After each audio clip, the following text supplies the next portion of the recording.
Welcome students. Today we are going to discuss the so many problems actually in fluid dynamics. So यामधील एक solve example होता. बऱ्याच विद्यार्थ्यांनी तो solve examples मला डाऊटसाठी सांगितला. सॉल्व एक्झाम्पल काय होता ते समजून घेऊया. As per the shown figure, the central solid cylinder starts with initial angular velocity omega 0.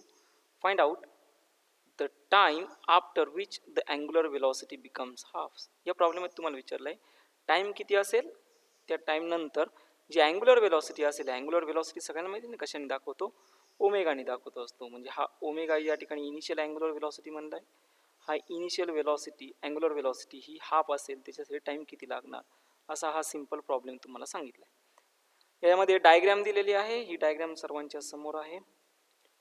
Okay, त्यानंतर हा जो सेक्शन दिला आहे हा टॉप व्ह्यू आहे, त्या सिलेंडरचा टॉप व्ह्यू आहे. आणि याच्यामध्ये हे जे आहेत हे लिक्विड आहे जनरल. या लिक्विडची डेन्सिटी आहे, त्या डेन्सिटीला त्यांनी ईटा म्हणलं, लिक्विड म्हणलं, आणि eta is the coefficient of viscosity सगळ्यांना माहिती. सो यासाठी जो फॉर्म्युला यूज करणार आहेत तो फॉर्म्युला माहिती सर्वांना.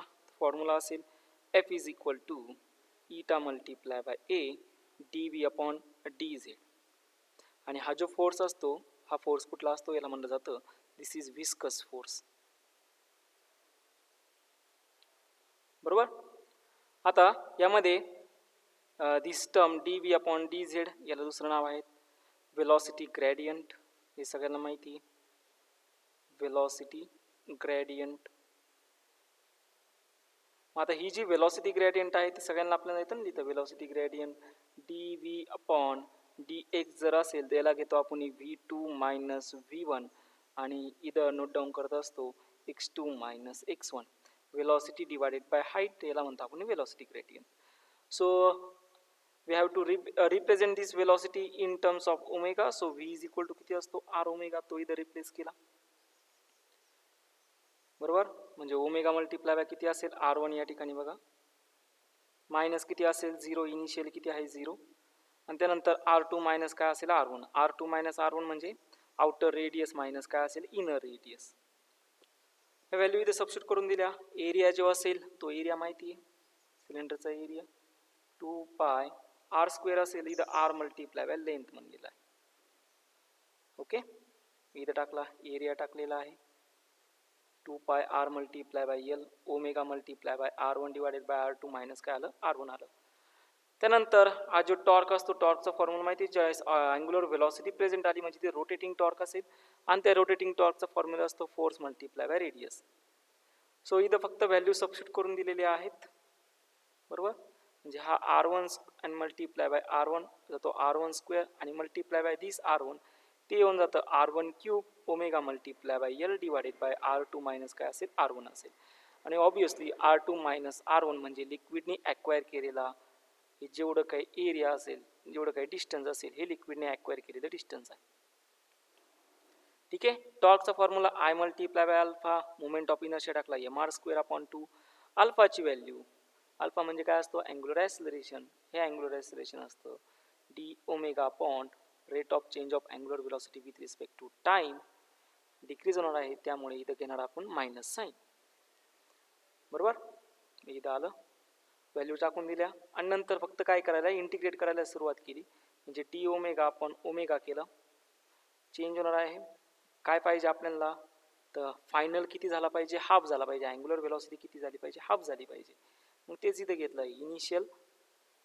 इनिशियल लिमिट किती होतं ओमेगा 0, फायनल लिमिट किती आलं ओमेगा 0 अपॉन 2, आणि टाईम किती होता 0 पासून टाईम टी पर्यंत. आणि या व्हॅल्यूचं फक्त इंटिग्रेशन घ्यायचं, तुम्हाला टाईम भेटेल, तो टाईम येऊन जातो यम R two minus R one L N of 2 divided by 4 pi eta L into R one. Hope so आता कोणाला मध्ये प्रॉब्लेम्समध्ये अडचण नसावी. ओके, प्रॉब्लेम क्लिअर झाला असेल सर्वांचा. क्लिअर झाला असेल तर फक्त चॅट बॉक्समध्ये सांगा okay sir we done it. ठीक आहे, चला आता पुढील जे प्रॉब्लेम्स आहेत ते प्रॉब्लेम्स आपण सुरुवात करूया सॉल्व करायला. सो होमवर्क ऑन डे 5 आणि 10 मधील 14 क्वेश्चन पर्यंत up to 14 question we complete all their related doubts, and now we are starting the doubt of question number 15. आता जे डाऊट्स राहिलेले आहेत ते फक्त आहे क्वेश्चन नंबर 15 पासूनचे ऑनवर्ड जे क्वेश्चन आहे त्याविषयी चेक करूया. चला जो क्वेश्चन नंबर 15 आहे तो बघूया. स्क्वेअर प्लेट दिलेली आहे ती आहे 0.1 metre sides moves parallel to a second plate with a viscosity 0.1 meter per second. Both plates being immersed in water. If the viscous force is 0.02 Newton and the coefficient of viscosity is 0.01 poise, distance between the plate in meter is. तुम्हाला विचारले distance between the plate किती असेल. Problem एकदम simple आहे. For example ह्या अशा दोन plates असतील बरोबर किंवा एक काम करूया. So here is having two plates. ही एक प्लेट असेल आणि ही सेकंड प्लेट असेल. ठीक आहे. जी साईड आहे त्यांच्यावरली आहे साईड 0.1 मीटर. ही सुद्धा डिस्टन्स आहे 0.1 metre. So we get the area of the plates is 0.1 multiplied by 0.1. So we get 0.01 or 1 into 10 raised to minus 2. याला आपण असं सुद्धा म्हणू शकतो. या प्लेटचा एरिया भेटला. ठीक. त्यानंतर पुढे असं सांगितलं याला वेलॉसिटी आहे ह्या प्लेटला आणि ह्या प्लेटमध्ये वेलॉसिटी आहे. So is having both plates with moving with velocity. This velocity is 0.1 metre per second. Obviously दोन्ही प्लेट काहीतरी डिस्टन्सना सेपरेट असणार आहे. ते डिस्टन्स किती असेल डी एवढं डिस्टन्स. मी त्याला डी एवढं डिस्टन्स म्हणतो. ओके. तुम्ही एक्सही म्हणू शकता डी म्हणा काही हरकत नाही. After that both the plates are immerse in water. So we take this water आणि या प्लेट्स अशा वॉटरमध्ये इमर्स केल्या. तर ऑब्वियसली वॉटरमध्ये इमर्स केल्यानंतर या प्लेट्स फ्लो होणार आहेत वेलॉसिटी व्ही ने. So there is having some viscous force and that viscous force we called as F of V and तो viscous force आहे 0.002 न्यूटन. सो प्रॉब्लेम मध्ये तुम्हाला विचारलं एवढ्या विस्कस फोर्ससाठी किती 0.002 न्यूटन एवढ्या विस्कस फोर्ससाठी दोन प्लेटमध्ये सेपरेशन किती असेल. प्रॉब्लेम एकदम सोपा आहे समजा सर्वांना. दोन प्लेटमध्ये काय असेल सेपरेशन किती असेल हे तुम्हाला विचारलं. आता कसं सोडवणार तर सगळ्यात सुरुवातीला आपण विस्कस फोर्सचा फॉर्म्युला इथं नोट डाऊन करून घेऊया. काय असतो विस्कस फोर्सचा formula. Very good. Eta multiply by A D V upon काय असतो रे डी एक्स. हा विस्कस फोर्सचा फॉर्म्युला आहे. We already study about that viscous force. So next पुढे दिलेला आहे coefficient of viscosity. Coefficient of viscosity माहिती आहे किती असतं ते आहे 0.01 poise. But actual coefficient of विस्कॉसिटीचं युनिट काय असतं 1 newton second per metre square is equal to किती असतं रे ते असतो 10 पॉइज. घेतलंय नाही. मग एका पॉइजची व्हॅल्यू किती असणार आहे 1 पॉइज इज इक्वल टू 1/10 म्हणजे 10 रेज टू किती असणार आहे -1 newton second per metre square. आणि प्रॉब्लेममध्ये आपल्याला असे किती पॉइज दिलेले आहेत ते आहे 0.01 पॉइज. मग इथं किती येऊन जातं तर इथं सिंपल आपण नोट डाऊन करणार ते असेल 0.01 पॉइज इज इक्वल टू एका पॉइजची व्हॅल्यू टाकून देऊया इथं 1 पॉइज इज इक्वल टू म्हणजे देऊन जात 0.01 into 10 raise to -1 newton second per metre square. यालाच पुढे नोट डाऊन करू शकतो.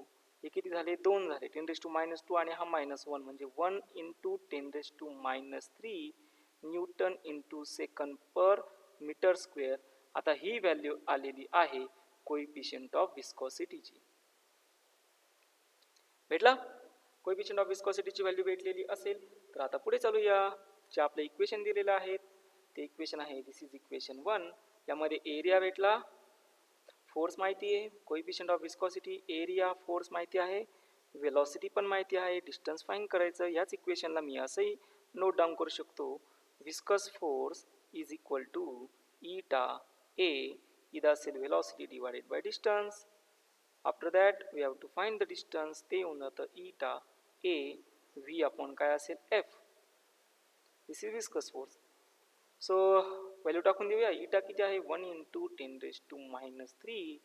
इथं असेल 1 इंटू 10 रेज टू -2 वेलॉसिटी दिली आहेत 1 इंटू 10⁻⁻1 आणि आफ्टर दॅट विस्कस फोर्स आहे 0.002 म्हणजेच तो घेऊ शकतो आपण 2 इंटू 10 किंवा सिंपल तुम्ही इथे व्हॅल्यू सबस्टिट्यूट करून द्या, ती व्हॅल्यू असेल 0.002 आणि याला सॉल्व करा. याला सॉल्व केल्यानंतर तुमचा आन्सर येऊन जातं 0.0005 हे येतं का सगळ्यांनी चेक करायचं. कशामध्ये? युनिट महत्वाचं आहे, युनिट आहे मीटरमध्ये.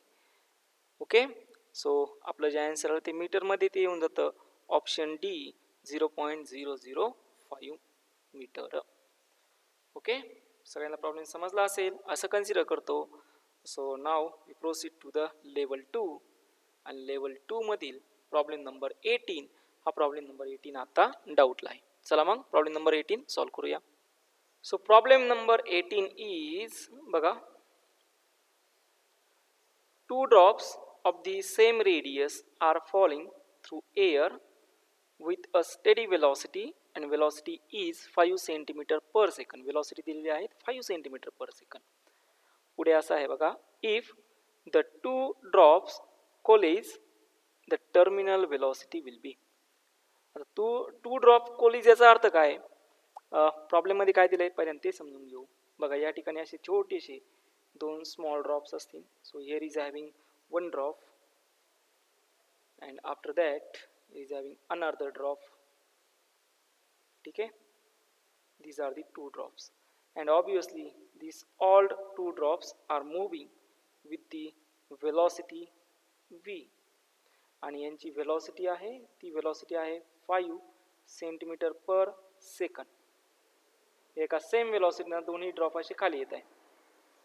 ओके, याची ही velocity असेल सेम, ती velocity असणार आहे 5 सेंटीमीटर पर सेकंड आणि हे ड्रॉप असे दोन्ही आलेत.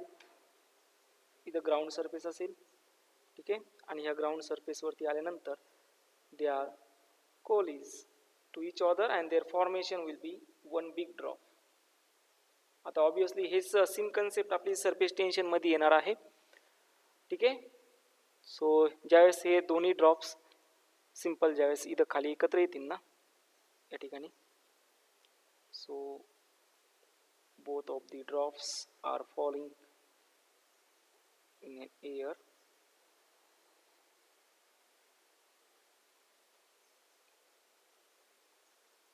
असे दोन्ही काय आले आता जॉईन झाले. मी डायरेक्ट इथे नोट डाऊन करून देतो. So whenever they are collides their formation of the big drop.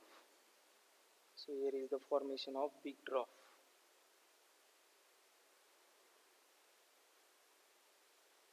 ठीक आहे, त्यानंतर या छोट्या ड्रॉपची रेडियस असेल, या रेडियसला म्हणतो मी r1, या रेडियसला म्हणतो मी r2 आणि याची जी रेडियस असेल ती रेडियस असणार आहे कॅपिटल R. ठीक आहे, सेम रेडियस आहे म्हणजेच या ठिकाणी r1 is equal to r2 is equal to simple आपण काय म्हणणार r म्हणणार. बरोबर आहे. ओके, मग आता ज्यावेळेस हे दोन्ही जॉईन झाले they will be collide. After that there formation of the big drop, then volume of the one plus volume of the second we get volume of the big drop असं म्हणू शकतो आपण. बरोबर आहे ना. So volume of the small, पहिल्याचं volume असेल ते येऊन जातं 4/3. स्पेरिकल ड्रॉप आहे 4/3 किती असेल πr³.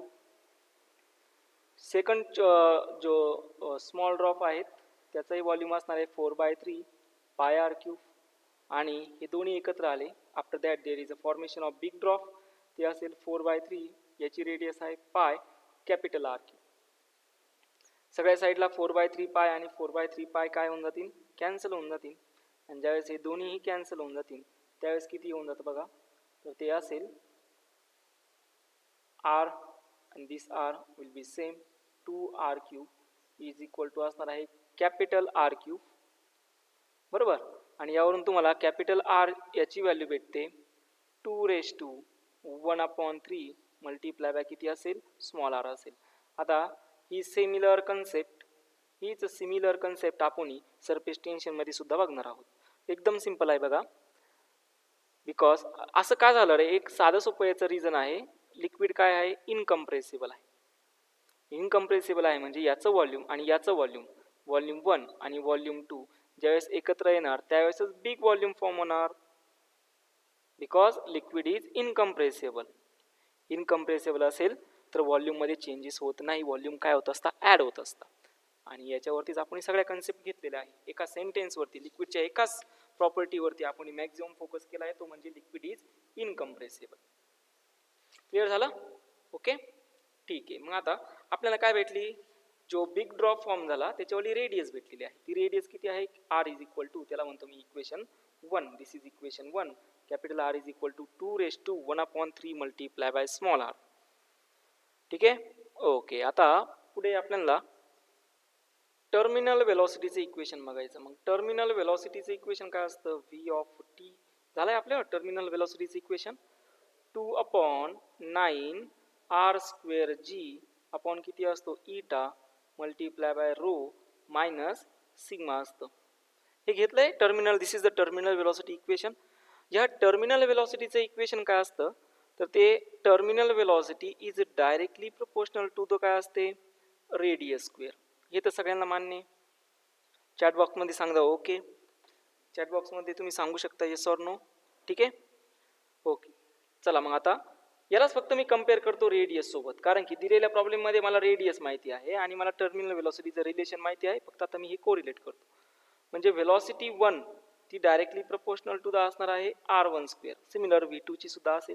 आणि वेलॉसिटी फायनल जी असेल ना टर्मिनल ऑब्जेक्टची, ज्यावेळेस whenever these two drops are collides, after that the velocity of final object, final spherical drop, त्याला म्हणतो मी VF, ही डायरेक्टली प्रोपोर्शनल टू द असेल कॅपिटल R².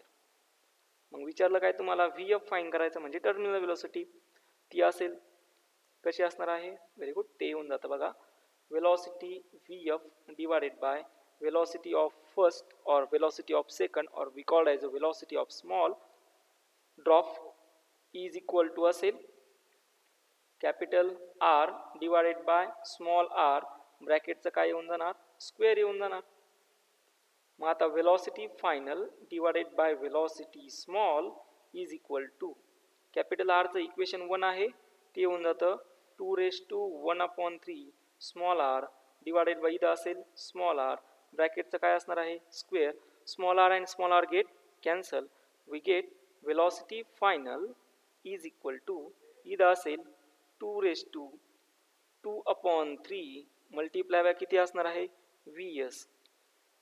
या 2⁻2/3 ला माहिती तुम्हाला सगळ्यांना कसं लिहू शकतो आपण, 4⁻1/3 आणि वेलॉसिटी स्मॉल दोन्ही ऑब्जेक्टची, स्मॉल स्पेरिकल ड्रॉपची वेलॉसिटी किती आहे, 5 सेंटीमीटर पर सेकंड, म्हणजे ते येऊन जातं 5.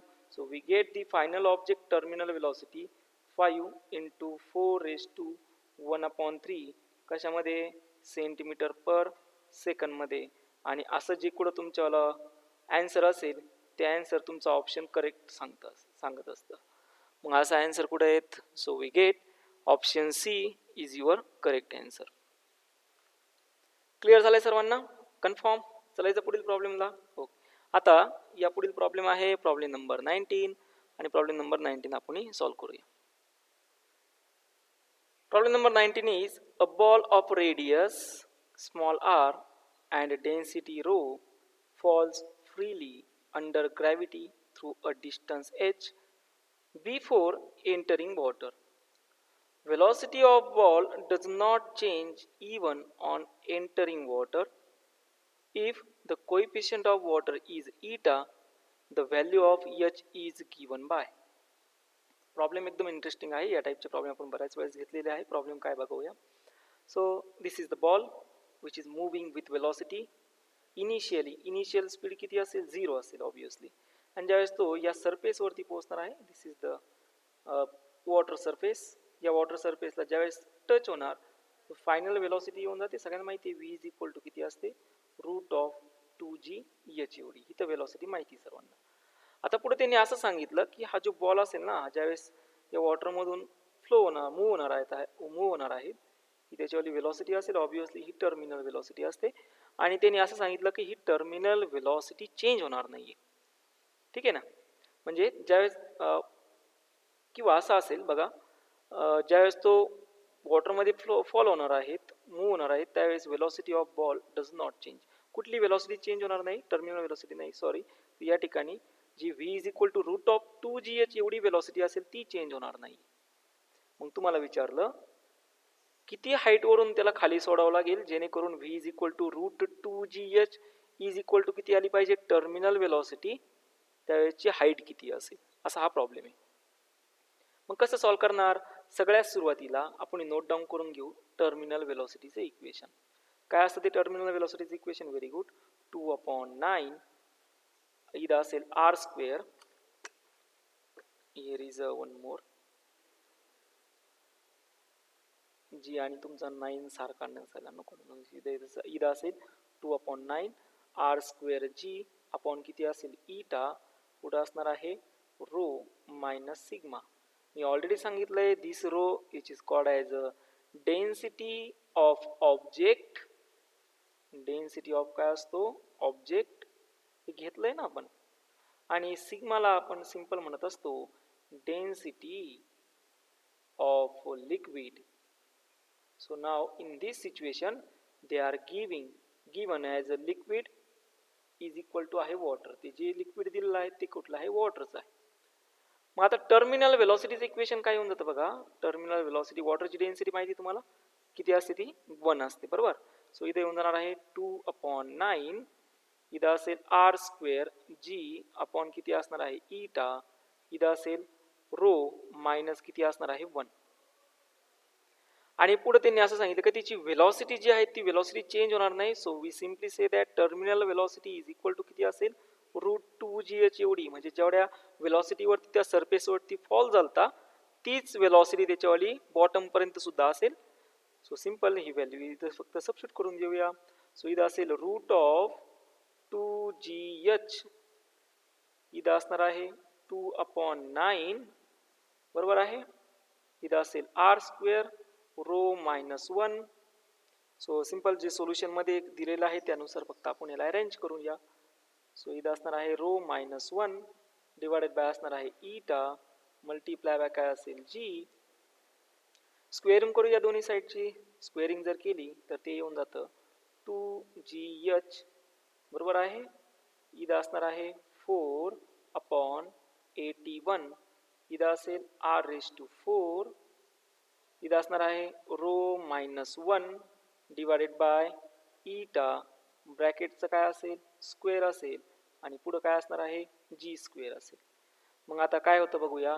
So G and G gate cancel, इथला एक जी आणि या ठिकाणचं एक जी काय होऊन जातो, कॅन्सल होऊन जातो. हाईट तुम्हाला विचारली, हाईट किती होऊन जाते मग बघा, 4/2 म्हणजे इथं असेल 2 अपॉन किती होऊन जातं 81, इथं असेल r रेज टू 4, या ठिकाणी असणार आहे रो मायनस 1, बरोबर, रो मायनस 1 डिवायडेड बाय काय असेल इटा, ब्रॅकेटचं काय असेल स्क्वेअर आणि मल्टीप्लाय बाय काय असेल जी. असं जे असेल ते तुमच्यावाला आन्सर असेल. मग कुठे येतं बघूया, आहे का रे असं, कुठं आहे, कुठे, option C. So you get your option C. Clear झालं सर्वांना, कन्फर्म, ओके. चला मग आता पुढील प्रॉब्लेमकडे जाऊया. So next is, here is the problem, but 20 नंबरचा प्रॉब्लेम सॉल्व करण्याच्या अगोदर आपल्याला एक कन्सेप्ट समजून घ्यायची आहे, जे की मागील शेवटच्या लेक्चरमध्ये बऱ्याच विद्यार्थ्यांनी विचारलं होतं की सर पॉइसेलीज इक्वेशन्स कधी घेणार आहेत. सो आता विद्यार्थ्यांनो तुमची जी वाट बघण्याची क्षमता होती ती आता तुम्ही सोडून द्या आणि इथं मी पॉइसेलीज इक्वेशनला आता सुरुवात करतो. चला मग आपण समजून घेऊया पॉइसेलीज इक्वेशन काय असतं. Okay, so here we start our Poiseuille's equation. Poiseuille's, okay, here is Poiseuille's equation. आता हे Poiseuille's equation काय सांगतं, समजा आपल्याकडे कॅपिलरी ट्यूब आहे. So here is a one capillary tube, ठीक आहे, ही कॅपिलरी ट्यूब आहे. त्यानंतर ही कॅपिलरी ट्यूबची ओपनिंग असेल आणि ही कॅपिलरी ट्यूबची एंट्रिंग असेल. ऑब्विसली या कॅपिलरी ट्यूबमधून जे लिक्विड आहे ते लिक्विड काय होणार आहे, फ्लो होणार आहे. त्यानंतर इथला जो रिजन आहे त्याची काहीतरी रेडियस असेल, ती रेडियसला R1 म्हणूया, आणि इथली जी असेल ती रेडियस किती असेल, R2 असेल. ऑब्विसली एकच कॅपिलरी ट्यूब आहे तो सिंपल म्हणणार R1 is equal to R2 is equal to काय असेल, रेडियस सेमच असणार आहे. आणि ट्यूबची लेंथ असेल ना, कॅपिलरी ट्यूबची लेंथ किती असते, L एवढी. फॉर एक्झाम्पल L एवढी लेंथ आहे. आता पॉइसलीसने एक स्टेटमेंट दिलं आहे, त्याच्या स्टेटमेंटनुसार त्याला असं सांगायचं आहे की जो काही प्रेशर डिफरन्स डेव्हलप झालेला आहे, so pressure difference between the ends of the tube, त्याला असं सांगायचं बघा, pressure difference between ends of the tube of length L and radius R, बरोबर आहे. जो काय प्रेशर डिफरन्स असणार आहे ट्यूबची लेंथ L आणि रेडियस R असतानाचा, मग आता जे व्हॉल्यूम यामधून फ्लो होणार आहे, then the volume flow or we call as a volume coming out of the capillary tube, volume, simply say that coming out of the capillary tube is directly proportional to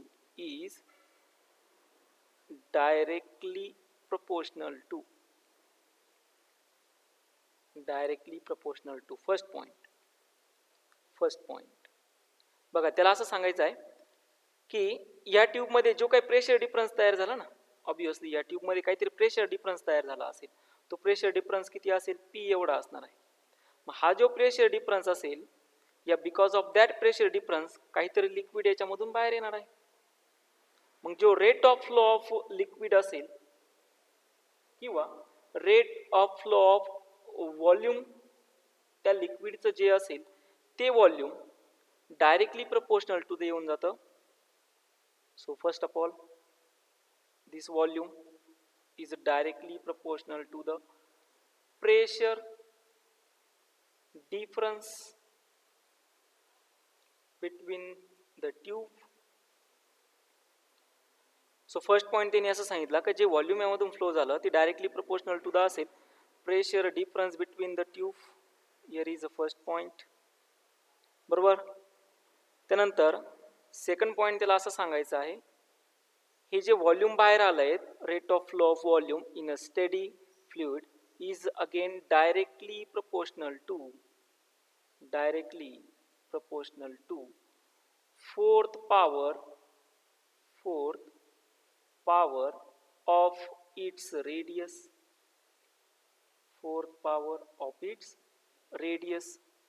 हा त्याचा दुसरा point आहे. म्हणजे या ठिकाणी तुम्ही simple म्हणणार, जे व्हॉल्यूम फ्लो झालं फर्स्ट पॉईंटमध्ये, volume is directly, this is the steady volume, okay, this volume is directly proportional to the pressure difference. Again this volume is directly proportional to the fourth power of the radius, again which is says that this volume is inversely proportional to the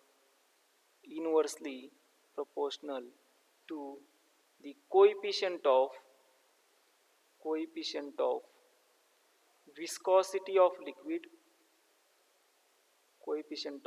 viscosity of liquid, and last again this is directly proportional to, inversely proportional to the length of the tube.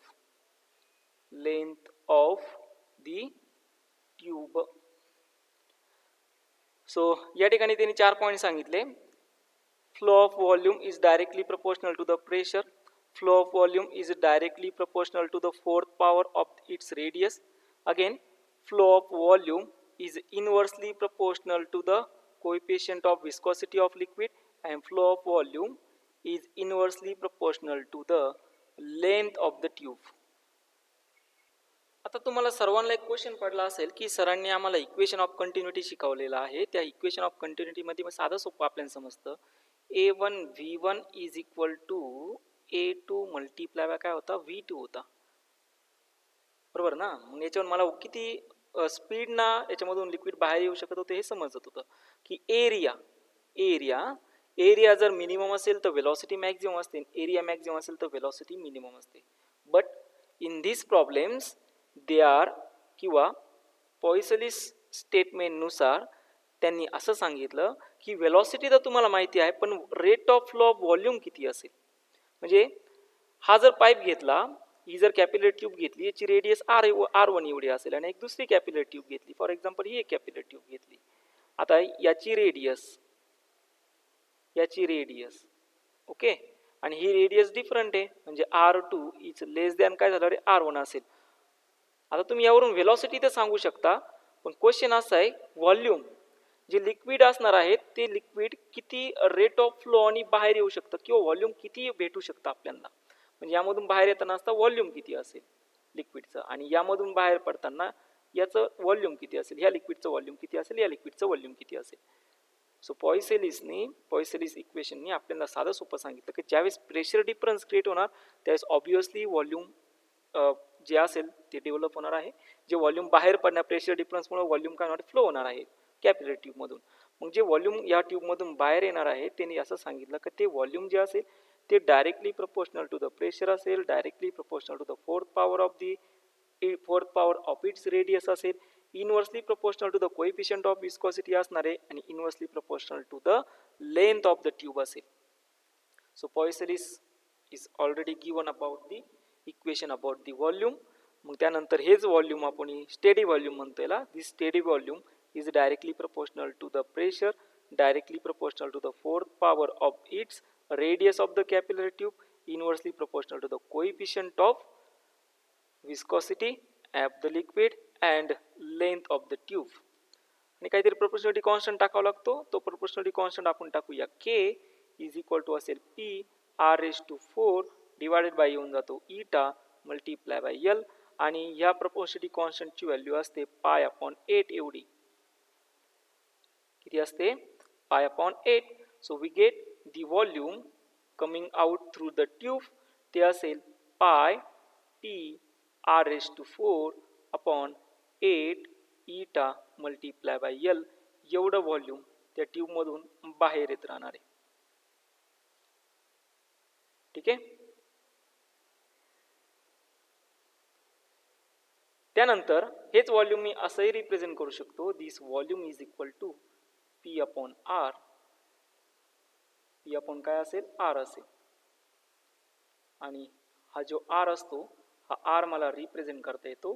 तो असेल 8 eta multiply by L divided by असेल pi R raised to 4 and this R which is called as a liquid resistance. याला काय म्हणणार liquid resistance. Liquid मध्ये काहीतरी viscosity असेल, विस्कॉसिटीमुळे बाहेर येणारं जे व्हॉल्यूम असेल त्या व्हॉल्यूमला काहीतरी रेजिस्टन्स ॲक्वायर होणार आहे, काहीतरी रेजिस्टन्स प्रोव्हाइड केला जाईल आणि तोच रेजिस्टन्स असतो लिक्विड रेजिस्टन्स. तो लिक्विड रेजिस्टन्स किती असतो eta multiply by 8 multiply by L divided by pi R raised to 4 एवढा. क्लिअर झालं. आता ही कन्सेप्ट अजून तुम्हाला भारी समजता येईल बघा कशी. फॉर एक्झाम्पल या इथे मी 2 ट्यूब घेतो. So here we take 2 tube. First condition घेतो मी सिरीज कॉम्बिनेशन. ओके. सो पहिलं कॉम्बिनेशन आहे सिरीज कॉम्बिनेशन. ज्या पद्धतीने आपण आपल्या करंट इलेक्ट्रिसिटीमध्ये घेत असतो ना सिरीज कॉम्बिनेशन. रेजिस्टन्स आला प्रिव्हियस प्रॉब्लेममध्ये, या ठिकाणी तुम्हाला रेजिस्टन्स आलेला आहे. So in series combination resistance कसा लिहितो आपण R effective is equal to असतो R1 प्लस R2 आणि पॅरलल मध्ये घेत असतो very good R1 R2 divided by किती असतो R1 प्लस R2. हा इफेक्टिव्ह रेजिस्टन्स हा आला सिरीज कॉम्बिनेशन मध्ये आणि हा आलेला आहे पॅरलल कॉम्बिनेशन मध्ये. मग आता या ठिकाणी सुद्धा आपल्याकडे 2 ट्यूब आहे. त्या दोन्ही ट्यूब कशा असणार आहे सिरीज आणि पॅरलल कॉम्बिनेशन मध्ये. काय चेंजेस होता ते बघूया. सो पहिल्यांदा घेऊया या ठिकाणी असेल आपण घेणार आहोत सिरीज कॉम्बिनेशन. सो तुम्हाला हे 2 पाईप दिसत असतील बघा. दोन कॅपिलरी ट्यूब म्हणतो मी याला. So this is the capillary tube, two capillary tube of having length L1 and length L2 and their radius. So here is the radius, this radius we called as R1 and here is the radius and radius is R2. म्हणजे capillary tube T1 त्याची radius आहे R1, length आहे L1 एवढी. Capillary tube second T2 त्याची length आहे L2 आणि R2 एवढी. मग काय होणार आहे, एकदम सिंपल आहे बघा. हे वॉटर जे असेल किंवा हे जे लिक्विड असेल ते लिक्विड फ्लो होणार आहे. हिअर इज हे जे लिक्विड असेल ते लिक्विड काय होणार आहे, फ्लो होणार आहे.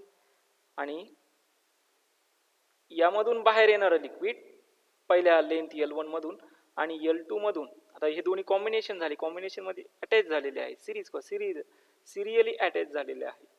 ठीक आहे ना. मग यामधून जो रेट ऑफ फ्लो असेल लिक्विडचा तो तर फाईन करू शकतो, पण व्हॉल्यूम किती असेल, म्हणजे यामधून व्हॉल्यूम किती असणार आहे बाहेर येणाऱ्या लिक्विडचं, आणि तेच व्हॉल्यूम आता आपल्याला फाईन करायचं आहे. मग कसं फाईन करणार, पहिल्यांदा सगळ्यात सुरुवातीला सिरीज कॉम्बिनेशन मध्ये आहे. ज्यावेळेस सिरीज कॉम्बिनेशन मध्ये असेल त्यावेळेस because of that there radius are different, so there is a development having some pressure. या ठिकाणी प्रेशर असेल P1, या ठिकाणी असेल pressure P2. So net pressure असणार आहे P1 प्लस P2. आणि व्हॉल्यूम किती असणार आहे, तर यामधून फ्लो होणारा व्हॉल्यूम असेल V1 आणि यामधून फ्लो होणारा व्हॉल्यूम असेल V2. जेवढं व्हॉल्यूम एंटर झालं तेवढंच व्हॉल्यूम बाहेर येणार आहे. सिंपल तुम्ही म्हणू शकता याला V is equal to V1 is equal to काय असेल V2 असणार आहे. आणि आत्ताच घेतलेलं equation rate of flow of volume is equal to pressure divided by काय होता रेजिस्टन्स R1, म्हणजे हे V1 असेल तर हे P1 upon R1 and similarly V2 असेल तर इथं असणार आहे P2 डिवाइडेड बाय किती असेल R2. So from this equation we get P1 is equal to असेल V1 multiply by R1 आणि या ठिकाणी तुम्ही म्हणू शकता V2 हे असेल P2 is equal to असणार आहे V2 multiply by R2. बरोबर आहे, हे समजते सर्वांना? चॅट बॉक्स मध्ये सांगा समजते की नाही. ओके, सिंपल मला काय करायचं आहे, तर या इफेक्टिव्ह प्रेशरच्या इक्वेशन मध्ये सबस्टिट्यूट करून देणार. सो प्रेशर असेल तो प्रेशर येऊन जातो V1 R1 प्लस असेल V2 R2 and from this we get V1 is equal to V2 is equal to किती आहे V. So V is equal to किती असेल R1 प्लस किती असणार आहे R2 and we get the V is equal to P divided by असेल R1 plus R2. Okay, so we get V is equal to P divided by R bracket R1 plus R, and this is called as a rate of flow of liquid coming out the tube. So this is also called as a rate of flow of volume coming out the tube, coming out the tube. So तुम्हाला समजलं असेल का जे rate of flow of volume असेल ते किती आलं P divided bye R1 plus R2. So एवढा रेजिस्टन्स आहे, किती रेजिस्टन्स म्हणजे इफेक्टिव्ह रेजिस्टन्स किती अप्लाय झालं बघा. इफेक्टिव्ह रेजिस्टन्स असणार आहे R1 प्लस R2. मला या ठिकाणी सांगायचं काय ते पहिल्यांदा समजून घ्या. व्हॉल्यूम सेमच बाहेर येणार आहे, पण जो रेजिस्टन्स प्रोव्हाइड केला जाईल, जो रेजिस्टन्स लिक्विड त्यावरती प्रोव्हाइड करणार आहे तो रेजिस्टन्स सिरीज कॉम्बिनेशन मध्ये किती असणार आहे R effective is equal to R1 plus R2. म्हणजे सिंपल असतं बघा, ज्यावेळेस तुम्ही हे दोन डिफरंट एरिया असणारे पाईप जॉईन करता त्यावेळेस इथून जो रेजिस्टन्स व लिक्विडला प्रोव्हाइड केला जातो, जो रेजिस्टन्स इनर साईडला प्रोव्हाइड केला जातो तो सिरीज कॉम्बिनेशन मध्ये असेल तो ॲड होत असतो. आणि because of that resistance add झाला म्हणजे काय म्हणतो आपण, सिंपल रेजिस्टन्स वाढला. आणि रेजिस्टन्स जर R1 प्लस R2 हा वाढत असेल so rate of flow of जे व्हॉल्यूम असेल ते काय असणार, कमी असणार आहे. R1 प्लस R2 जर इन्क्रीज झाला तर rate of flow of volume काय होणार, डिक्रीज होणार. क्लिअर होतंय सर्वांना? मग हे तुम्ही प्रॅक्टिकल एक्झामिनेशन कुठं प्रॅक्टिकल बघितलं, वेलॉसिटी मध्ये चेंजेस, वेलॉसिटी वाढणार आहे पण फ्लो ऑफ व्हॉल्यूम काय होणार आहे, फ्लो ऑफ व्हॉल्यूम काय होणार आहे, कमी होणार आहे जर रेजिस्टन्स वाढला तर. मग रेजिस्टन्स कसा वाढू शकतो, अजून ट्यूब जॉईन करा, अजून ट्यूब जॉईन केला तर रेजिस्टन्स वाढणार आणि रेजिस्टन्स वाढला तर rate of flow of volume सुद्धा काय होणार आहे, कमी होणार आहे. ऑब्विसली वेलॉसिटी त्या डिफरंट असणार. हे झालं कुठलं कॉम्बिनेशन? Series combination. मग ह्या सिरीज कॉम्बिनेशनमध्ये सर्वांना इफेक्टिव्ह रेजिस्टन्स समजला असेल किंवा एक सिंपल इक्वेशन समजला असेल. Series combination V is equal to P divided by rate of flow of volume coming out the tube is P divided by R1 plus किती असेल? R2 असेल. सो थोडक्यात तुम्हाला कोणालाही डायरेक्ट बाय हार्ट इक्वेशन लक्षात ठेवण्याची गरज नाही. सिंपल एक कॉम्बिनेशन लक्षात ठेवा. Effective resistance R1 plus R2 series combination ज्या पद्धतीने आपण करंट इलेक्ट्रिसिटीमध्ये घेत होतो त्याच वेळी. आणि रेजिस्टन्स इक्वेशन माहिती नाही, इथं असेल R8 इटा L डिवायडेड बाय इथं असणार आहे पाय R⁴. हे इक्वेशन आपण मागच्या इक्वेशन मध्ये सुद्धा घेतलेलं आहे. क्लिअर झालं सर्वांना? Okay, very good. आता हे झालं सिरीज कॉम्बिनेशन. यापुढील जे असणार आहे ते म्हणजे पॅरलल कॉम्बिनेशन. मग आता पॅरलल कॉम्बिनेशन मध्ये काय असेल? चला आता पहिल्यांदाची डायग्राम समजून घेऊया. आता या पॅरलल कॉम्बिनेशन मध्ये जो प्रेशर असेल तो प्रेशर काय असणार आहे? म्हणजे ट्यूब याची लेंथ आहे L1 एवढी, याची लेंथ आहे L2 एवढी. याच्यावरती प्रेशर अप्लाय होणार प्रेशर P1 आणि यावरती अप्लाय होणार प्रेशर P2. ऑब्विसली प्रेशर मध्ये कुठेही चेंजेस नसणार आहे, म्हणजे P1 इज इक्वल टू काय असेल? P2 असेल. आणि नेट प्रेशर आपण म्हणणार सिंपल P ने रिप्लेस करणार, कारण की या ट्यूब जॉईंट नाहीत. हे ट्यूब काय आहे? जॉईंट नाहीत. आता यामध्ये जे लिक्विड फ्लो होणार आहे म्हणजे P2 मधून, म्हणजे ट्यूब T2 याला म्हणतो मी T2 आणि दिस is the tube T1. T2 मधून फ्लो होणारा व्हॉल्यूम त्याला म्हणूया V2 आणि T1 मधून कॅपिलरी ट्यूब T1 मधून फ्लो होणारा व्हॉल्यूम V1. हे दोन्ही एकच असतील का बदलतील? व्हेरी गुड, बदलणार आहे. म्हणजे नेट व्हॉल्यूम असेल V1 प्लस काय असणार आहे? V2. हे काय आलं? नेट व्हॉल्यूम आलं. बरोबर. आणि आपल्याला इक्वेशन माहिती आहे V is equal to P upon किती असतो? R. V1 is equal to P1 upon R1 and V2 is equal to असेल P2 अपॉन R2. बघा या ठिकाणी सिरीज कॉम्बिनेशन मध्ये काय बदलत होतं? प्रेशर चेंज होत होता. सिरीज कॉम्बिनेशन मध्ये काय चेंज होत होता? प्रेशर. व्हॉल्यूम काय होतं? सेम होतं. पॅरलल कॉम्बिनेशन मध्ये काय बदललं? व्हॉल्यूम बदललं. आणि काय सेम राहिला? प्रेशर सेम राहिला. हे सगळ्यांच्या लक्षात पाहिजे. करंट इलेक्ट्रिसिटीमध्ये काय चेंज होत होतं? करंट इलेक्ट्रिसिटीमध्ये जे काही पोटेन्शियल होतं ते पोटेन्शियल ऍड होत होतं. म्हणजे या ठिकाणी जॉईन केलेलं रेजिस्टन्स, या ठिकाणी जॉईन केलेलं रेजिस्टन्स, या दोघांमध्ये काहीतरी पोटेन्शियल डिफरन्स डेव्हलप होत होता. सिरीज कॉम्बिनेशन मध्ये V is equal to V1 plus V2 plus V3 आपण घेत होतो. आणि पॅरलल कॉम्बिनेशन मध्ये रेजिस्टन्सच्या पॅरलल कॉम्बिनेशन मध्ये मी फक्त रिवाइज करून देतोय. रेजिस्टन्सच्या पॅरलल या ठिकाणी सिरीज कॉम्बिनेशन मध्ये करंट सेम होता, पोटेन्शियल चेंज होत होतं, व्होल्टेज चेंज होत होतं. आणि पॅरलल कॉम्बिनेशन मध्ये व्होल्टेज सेम राहत होतं आणि करंट चेंज होत होतं. हे माहिती आहे सर्वांना? हे कुठं झालं? करंट इलेक्ट्रिसिटी मध्ये. आता सेम रेजिस्टन्सची कन्सेप्ट आलेली आहे कुठे?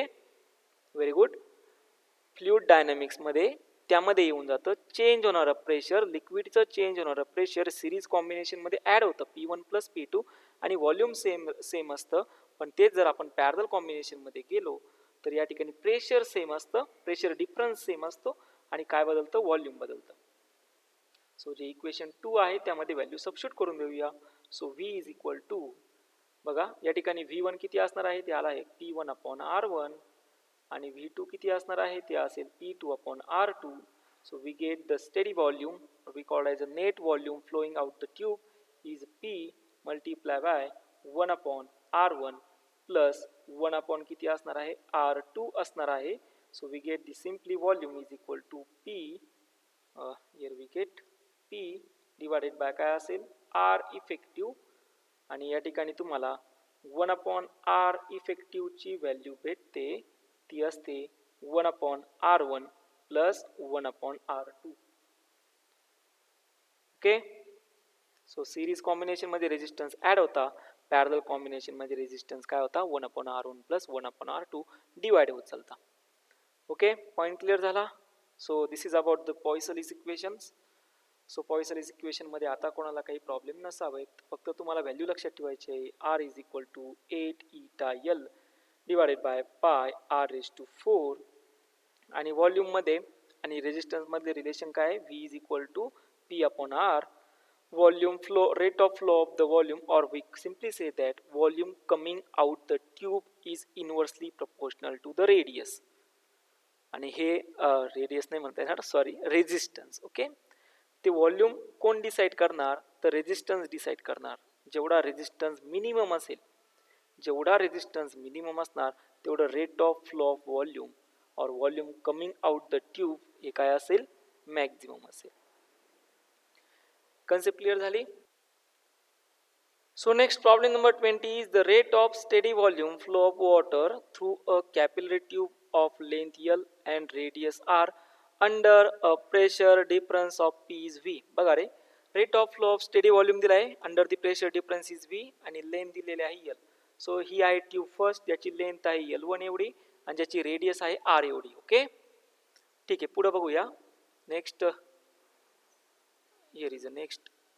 This tube is connected with another tube of same length but half the radius in series. Okay, ही ट्यूब सेम लेंथ असणाऱ्या बट रेडियस हाफ असणाऱ्या सेकंड ट्यूबला सिरीज मध्ये कनेक्ट केली. ही सिच्युएशन्स ठीक आहे ना. आणि पुढे विचारलं, then the rate of steady volume flow through them is. Simple, तुम्हाला काय विचारलं, rate of flow of steady volume तुम्हाला फाइंड करायला लावला. So we have to find the rate of flow of steady volume V. आता हे झालं series combination. Series combination मध्ये इक्वेशन काय घेतो, V is equal to P divided by R1 plus काय असेल R2. ओके, अगेन रेडियसचं इक्वेशन असतं 8 eta L divided by pi R raise to 4.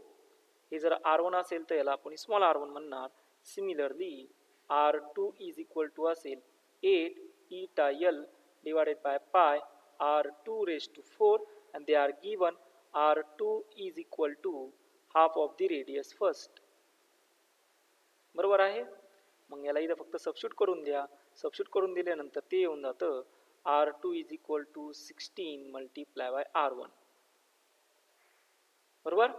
कसं सबस्टिट्यूट करणार, इथं फक्त व्हॅल्यू सबस्टिट्यूट करून देणार. R1 divided by 2 bracket raise to 4, ते येऊन जातं 1/16. 1/16 वरती आला म्हणजेच R2 is equal to 16 multiply by असं राहणार आहे 8 ईटा L डिवायडेड बाय, ते होऊन जातं pi R1 raise to 4 and this 8 eta L pi R1 raise to 4 म्हणजेच काय असतो आपला R1 असतो, रेजिस्टन्स R1.